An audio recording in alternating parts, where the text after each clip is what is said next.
Sawadee Cup and welcome to Thaiger today as we come to you from the rooftops of Penang. In fact, we're right on top of the building of a big radio station here in Penang.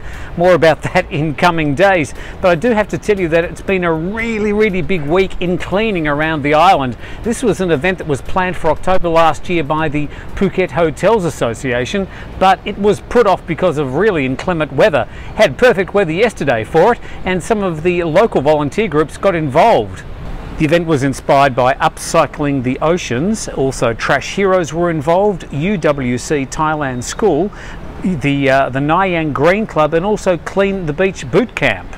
Some of the amounts collected at Nayang 294 kilograms, Naihan 316 kilograms, Patong 62 kilograms, thought they would have found more there, and out in the ocean they collected 180 kilograms, a total of 853 kilograms of rubbish. It's also been a big weekend for pythons around Phuket and Krabi.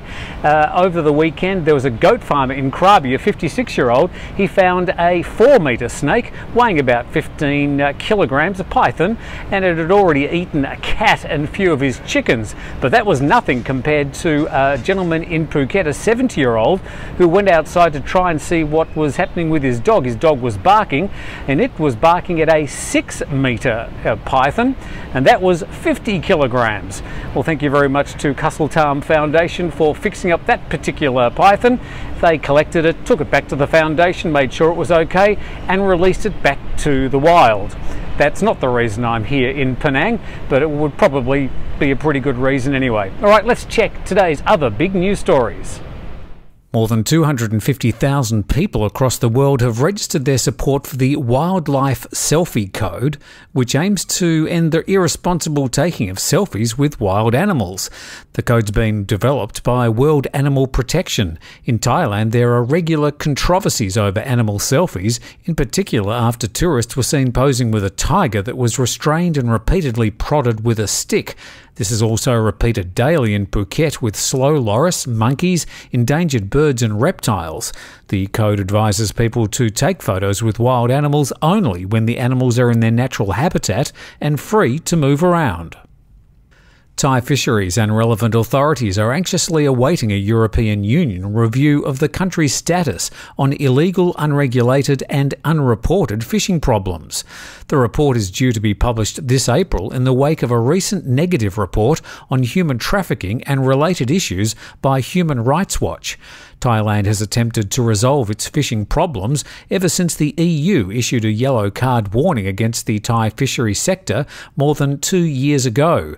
Various legal and other measures have been taken to tackle those issues in the hope that the EU would remove the yellow card this April. A Frenchman who's the prime suspect in the murder of an Italian man in Pichet province has been arrested. Thai Wrath is reporting that 34-year-old Frenchman Amaury Rigaud was arrested yesterday after he was found in jungle on the Tak Kampang Pet border. Rigaud was found with a tent, camping equipment and a Toyota Yaris, which police say had been recently resprayed black. His 38-year-old girlfriend, who is also a suspect and the wife of the 61-year-old Italian victim, remains on the run. Thailand was voted the #1 ranking in the list of best countries to start a business for the second year in a row out of a total of 80 countries surveyed by the US News and World Report. The Thai Commerce Minister says the US media company also placed Thailand on the 8th ranking of a list of 25 best countries to invest in. He attributed Thailand's improved ranking in the two categories to the ministry's cutback on the red tape for the registration of new businesses in Thailand. And whilst you're choking on your sandwich on that one, let's go to today's final story. More than 2,500 people attended the public hearing for the Krabi thermal power plant yesterday, with 1,150 police and army officers guarding the area. Protesters said on Saturday they had no intention to attend the new bout of hearings for the proposed power plant because they had no faith in either EGAT or the government conducting the new environmental effect study fairly. Well, there you go, all the main news stories from today. As far as the weather's concerned, a 40% chance of rain for the rest of today. For tomorrow, they're saying a 30% chance of rain. It doesn't get very good on Wednesday and Thursday this week.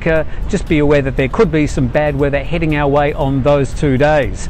Well, that's all the news we have for you on Thaiger today. We'll tell you about a very exciting thing happening this Thursday. We'll tell you about that tomorrow. Thanks for joining us.